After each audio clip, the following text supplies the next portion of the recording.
بڑا ہی احسان ہے جس رب کائنات نے ہمیں ہماری زندگی میں ایک مرتبہ پھر شب برات، شب توبہ اور اجتماعی استغفار اور اجتماعی ذکر و دعا کی توفیق عطا فرمائی۔ اللہ تعالی ہمیں اس توبہ پر، اس استغفار پر اور جو مناجات اور التجائیں اور دعائیں اس رب کریم کی بارگاہ میں خواتین و احباب کی جانب سے کی گئی، اللہ اپنی بارگاہ میں مقبول اور ماجور فرمائے، اور اس توبہ پر، اس استغفار پر اور اس رجوع الی اللہ پر ہمیں تا دم مرگ قائم اور دائم رکھے۔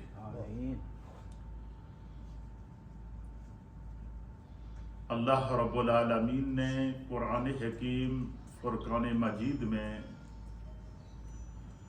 ان لوگوں کو مخاطب کیا ہے جن کے دل کے اندر خوف خدا موجود ہو، جن کے دل میں تقوی کا نور موجود ہو، جو اللہ سے ڈرتے ہوں اور جب دانستہ یا نادانستہ طور پر ان سے کوئی گناہ سرزد ہو جائے تو وہ پریشان و پشیمان ہو جاتے ہیں، ایسے لوگوں کو اللہ نے قرآن میں پسند کیا ہے۔ ہم گناہگار ہیں، سیاکار ہیں، ڈوبے ہوئے ہیں، کارے مذلت میں پھنسے ہیں، لیکن پیارے آقا علیہ الصلاۃ والسلام نے ہمیں اپنی سیرت سے یہ سبق دیا ہے کہ جب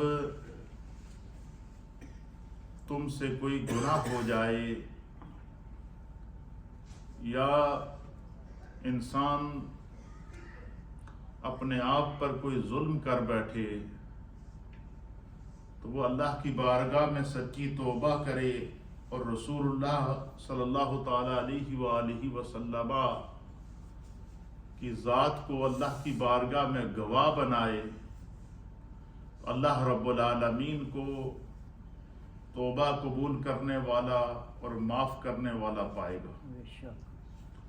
قرآن کریم فرقان مجید کی سورہ طلاق ہے اور اس کی آیت نمبر 2 اور آیت نمبر 3 میں نے آپ کی خدمت میں تلاوت کی ہے، اور ان آیات کا مفہوم بھی یہی ہے کہ جو شخص اللہ سے ڈرتا ہے، جس کے دل کے اندر خوف خدا موجود ہو، تو اللہ تعالیٰ اس کی مشکلات کو دور کر دیتا ہے۔ ایک بات۔ دوسری بات، کسی کے اوپر کسی آزمائش کا آنا، کسی پر کسی دکھ کا آنا یا کسی پر کسی تکلیف کا آنا، یہ کوئی اس کے عیب کی وجہ سے نہیں ہوتا، بسا اوقات یہ بندہ مومن کا امتحان ہوتا ہے، آزمائش ہوتی ہے، اس کے ایمان کا ٹیسٹ ہوتا ہے۔ اس لیے احادیث کے اندر آتا ہے، اللہ کے حبیب علیہ الصلاۃ والسلام نے فرمایا، ایک حدیث کا مفہوم ہے کہ اللہ تعالیٰ نے دنیا میں سب سے زیادہ مصائب، سب سے زیادہ آزمائشیں، سب سے زیادہ تکالیف اگر انسانیت کے کسی طبقے پر ڈالی ہیں تو وہ اللہ کے نبیوں پر ڈالی ہیں۔ اور قرآن کریم فرقان مجید اس منظر کو خود بیان کرتا ہے۔ مثلا ہمارے سامنے ابو الانبیاء، جد الانبیاء حضرت سیدنا ابراہیم علی نبینا علیہ الصلاۃ والسلام کی سیرت موجود ہے، جس کو قرآن کریم کے اندر اللہ رب العالمین نے حضرت ابراہیم علیہ السلام کی آزمائشوں کو بیان کیا، پھر ان آزمائشوں پر حضرت ابراہیم علیہ السلام کے صبر کو بیان کیا، پھر اس صبر پر حضرت ابراہیم علیہ السلام کی استقامت کو بیان کیا، اور پھر اس استقامت کے نتیجے میں جو اللہ تعالیٰ نے حضرت سیدنا ابراہیم علیہ السلام کو اس آزمائش سے بری کر کے کائنات کے لیے جب ایگزامپل بنایا، تو اللہ نے جو ان کو اپنی رحمت اور عطا کے خزانے عطا کیے، اللہ اس کو بھی بیان کرتا ہے۔ اگر ان آزمائشوں کو دیکھیں تو آپ مجھے بتائیں کہ اس سے بڑی آزمائش کیا ہو سکتی ہے کہ 40 دن تک دہکتی ہوئی آگ، اور جو آگ ایک اس دور کی سپر پاور نمرود نے جلوائی تھی، اور اس آگ کے بارے میں مشہور ہے، اہل سیر نے اور مفسرین نے لکھا ہے کہ اس آگ کے شعلے آسمان سے باتیں کرتے تھے، اور اس آگ کی تپش کا یہ عالم تھا کہ حضرت سیدنا ابراہیم علی نبینا علیہ السلام کو جب آگ میں ڈالا جانے لگا تو اس کی تپش اتنی تھی کہ کوئی قریب نہیں جا سکتا تھا، تو آپ کے وجود کو، آپ کو منجنیق کے اندر ڈال کے، منجنیق کے ذریعے آپ کو آگ کے اندر پھینکا گیا، اس آزمائش سے گزرے۔ آگ میں ڈالے جانے سے پہلے کے مناظر بھی قرآن نے بیان کیے، مفسرین نے بیان کیے، محدثین نے بیان کیے، احادیث کے اندر آئے ہیں۔ حضرت سیدنا ابراہیم علیہ السلام کے پاس کبھی بارش کا فرشتہ آ رہا ہے، کبھی حضرت جبریل علیہ السلام آ رہے ہیں، کبھی پہاڑوں کا فرشتہ آ رہا ہے، کبھی ہواؤں اور آندھیوں کا فرشتہ آ رہا ہے، اور وہ کہہ رہے ہیں فرشتے کہ ہم یہ منظر اپنی آنکھوں سے نہیں دیکھ سکتے، اے اللہ کے نبی آپ ہمیں اجازت دیں، ہم بارش کے فرشتے نے کہا آپ ہمیں اجازت دیں تو میں طوفان لے کر آ جاتا ہوں، ایک لمحے کے اندر یہ آگ بجھ جائے گی، لیکن آپ نے فرمایا یہ آزمائش تو میرے رب کی طرف سے ہے، میرا اللہ تو مجھے دیکھ رہا ہے، لہذا تمہاری پیشکش کا شکریہ، لیکن میں اپنے رب پر مجھے پورا بھروسہ ہے، مجھے اس رب پر پورا توکل ہے کہ میرا رب مجھے، اگر اس نے مجھے آزمائش میں ڈالا ہے تو وہ آزمائش سے بھی مجھے نکالے گا۔ اور جس وقت آپ کو آگ میں ڈالا گیا تو اب ایک طرف آگ میں ڈالے جانے کا منظر قرآن بیان کرتا ہے، اور دوسری طرف جب آگ میں ڈالے جا رہے تھے تو اس منظر کو بھی قرآن بیان کرتا ہے کہ جب حضرت ابراہیم علیہ السلام آگ کے اندر آپ کو منجنیق کے ذریعے پھینکا جا رہا تھا، تو اس وقت جب جیسے ہی آپ آگ میں گئے نا تو اللہ تعالیٰ نے وحی نازل کر دی آگ کی طرف کہ یا نار کونی بردم و سلاما علی ابراہیم، اے آگ تیرا کام تو جلانا ہے، لیکن آج تو ابراہیم کو جلائے گی نہیں، ابراہیم کو اپنے پلکوں پر اٹھا لے گی۔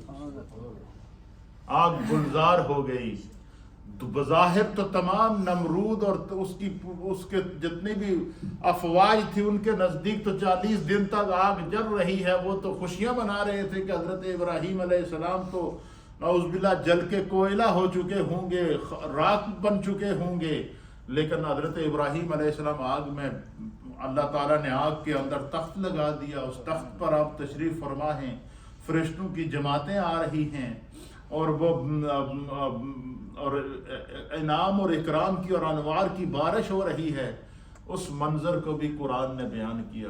پھر آزمائش آئی کہ بیٹے کی گردن پر چھری چلا دی، بیٹا بھی نبی ہے، باپ بھی نبی ہے، اب چھری بھی چل رہی ہے، اور ایک بیٹا اپنی گردن پیش کر کے اپنی آزمائش کو پیش کر رہا ہے۔ اس آزمائش سے جب گزرے تو اللہ نے چھری کو، جس طرح آگ کو حکم دیا، اللہ نے چھری کو حکم دیا کہ تیرا کام تو کاٹنا ہے۔ ابراہیم کا جو گلا ہے، جو ریشم سے بھی زیادہ، اسماعیل کا گلا جو ریشم سے بھی زیادہ نرم ہے، آج تو اس کو کاٹے گی نہیں۔ اللہ اکبر۔ حضرت وہ چھری بھی حضرت ابراہیم علیہ السلام پر گلزار ہو گئی۔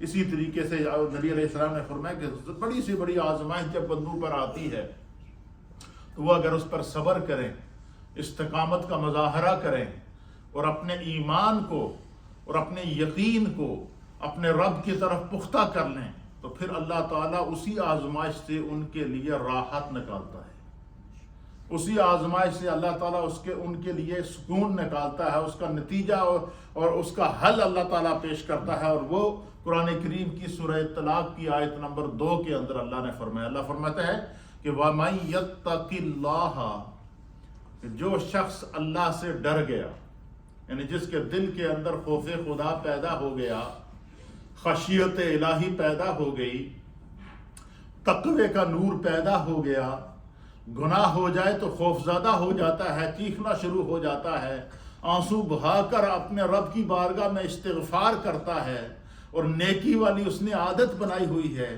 گناہ کی وادی کو چھوڑ کر نیکی کی وادی میں جنہوں نے بسیرا کر لیا اور ہر وقت ان کے اوپر خوف خدا کی کیفیات طاری رہتی ہیں، تو اللہ فرماتا ہے وَمَن يَتَّقِ اللَّهَ، جو اللہ سے ڈر گیا، اور جو شخص اللہ سے ڈرتا ہے، وَيَجْعَلْ لَهُ مَخْرَجًا، اللہ تعالیٰ اس کے لیے ہر مشکل سے راستہ نکال دے۔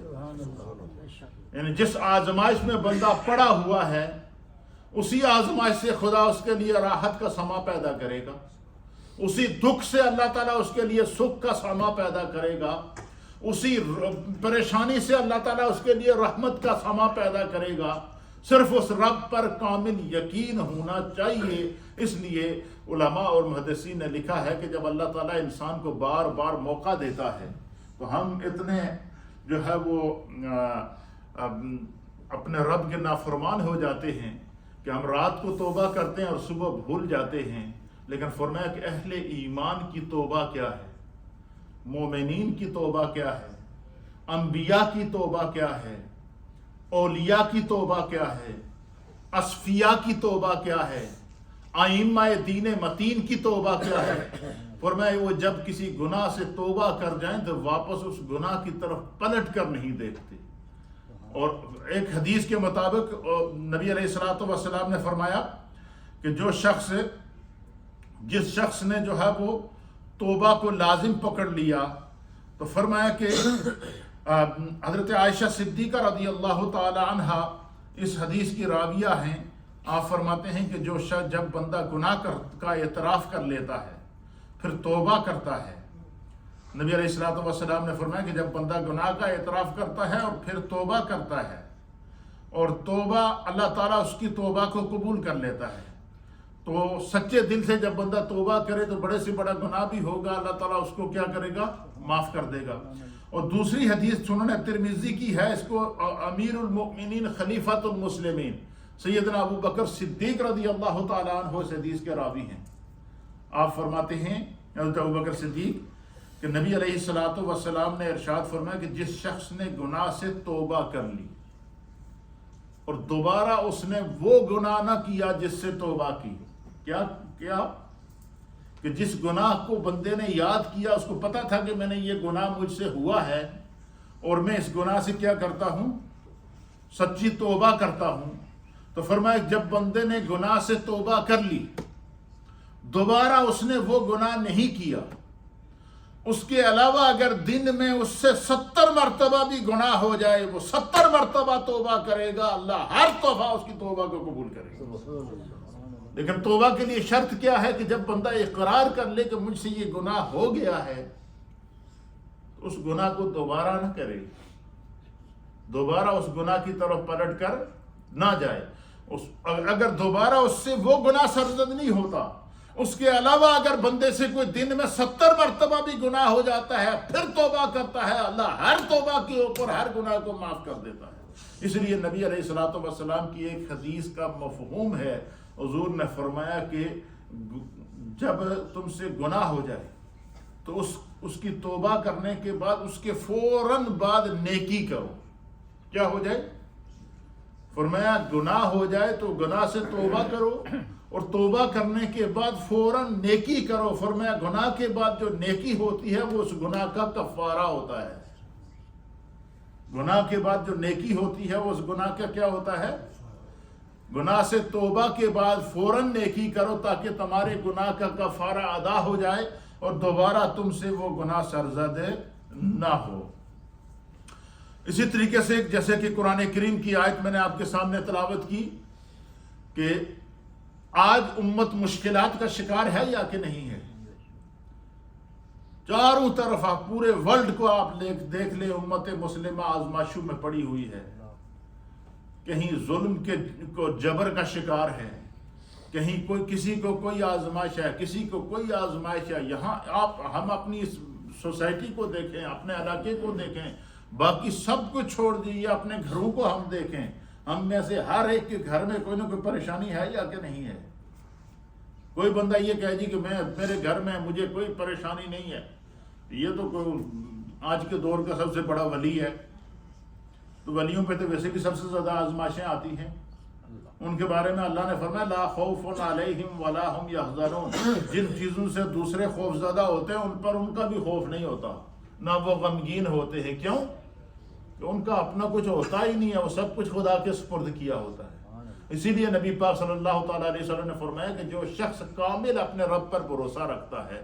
یہ باتیں میں آپ لوگوں کو اس لیے بتا رہا ہوں کہ اگر رمضان آ رہا ہے، شعبان کی 15ویں شب ہم نے گزاری ہے، تو کیا ہم نے یہ سوچنا ہے کہ یہ اللہ تعالیٰ نے جو ہمیں اس زندگی میں ایک مرتبہ پھر شب برات دی ہے، اجتماعی توبہ کی توفیق بھی دی ہے، اجتماعی طور پر سجدہ ریزی کی توفیق بھی دی ہے، صلاۃ التوبہ پڑھنے کی بھی توفیق دی ہے، صلاۃ الحاجات پڑھنے کی بھی توفیق دی ہے، مصائب اور مشکلات سے نکلنے کی نماز کی بھی توفیق اللہ نے ہمیں عطا فرمائی ہے.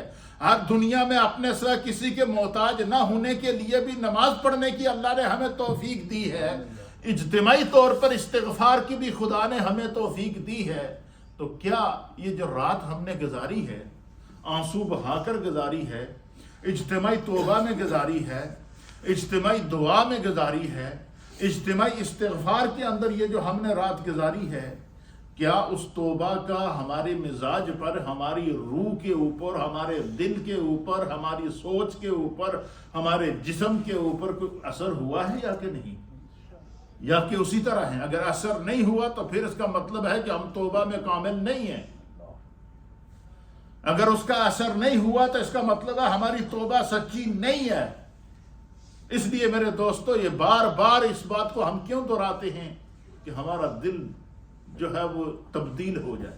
اسی لیے حضرت مولانا روم رحمۃ اللہ تعالی علیہ نے ایک بڑا تاریخی جملہ کہا. یہ جو اولیاء اللہ ہوتے ہیں نا، اللہ کے جو ولی ہوتے ہیں، یہ مشاہداتی دنیا کے شاہسوار ہوتے ہیں. مشاہداتی دنیا کا شاہسوار اس شخص کو کہتے ہیں کہ اللہ تعالیٰ اس کو اپنی کائنات کے سارے انوار کا مشاہدہ کراتا ہے، دکھاتا ہے. وہ اللہ تعالیٰ کی تقدیر اور اس کی قدرت کے مناظر کو اپنی آنکھوں سے دیکھتے ہیں اور پھر بیان کرتے ہیں. حضرت مولانا روم رحمۃ اللہ تعالیٰ علیہ آپ فرماتے ہیں کہ اے اللہ کے بندو، اے بندہ مومن، یاد رکھو جس بندے کو خدا توبہ کی توفیق دے دے نا، اس سے بڑا خوش قسمت انسان کوئی ہے ہی نہیں. اس سے بڑا خوش قسمت کوئی ہے ہی نہیں. حضرت رابعہ بصری اور حضرت حسن بصری دو وقت کے بڑے اولیاء ہیں. آپ کی مجلس لگی تھی تو کسی نے حضرت خواجہ حسن بصری سے اور حضرت رابعہ بصری سے پوچھا، ان کی بارگاہ میں عرض کیا گیا کہ ہمیں کیا یقین ہو کہ ہماری توبہ قبول ہو گئی؟ کیا فرمایا؟ ہمیں کیسے یقین ہو کہ ہماری توبہ قبول ہو گئی؟ تو حضرت رابعہ بصریہ نے فرمایا کہ اتنا یقین کر لو کہ اللہ نے تمہاری توبہ قبول کرنی تھی تو اس لیے تمہیں توبہ کی توفیق دی ہے. کم از کم اتنا یقین ہمیں اپنے رب پہ کیا کرنا ہے؟ اتنا بندہ مومن کا اپنے رب پہ یقین ہونا چاہیے کہ خدا نے مجھے توبہ کی توفیق دی ہے تو میں نے توبہ کی ہے. تو جب اللہ جس کو توبہ کی توفیق دے دیتا ہے، اس کی توبہ کی قبولیت میں کوئی شک ہی نہیں ہوتا. لیکن شرط یہ ہے کہ ہم دل سے توبہ کریں، ہم روح سے توبہ کریں، ہم تصور سے توبہ کریں، ہم تخیل سے توبہ کریں، اور ایسی توبہ کریں کہ جس گناہ کا اعتراف کر لے دوبارہ ہم سے وہ سرزد نہ ہو. اس کا نام توبہ ہے. اس لیے مولانا روم رحمۃ اللہ علیہ فرماتے ہیں کہ اے اللہ کے بندو، میں تمہیں ایک لطف کی بات نہ بتاؤں، میں تمہیں ایک پیار کی بات نہ بتاؤں، میں تمہاری روح کو تڑپانے والی تمہیں ایک بات نہ بتاؤں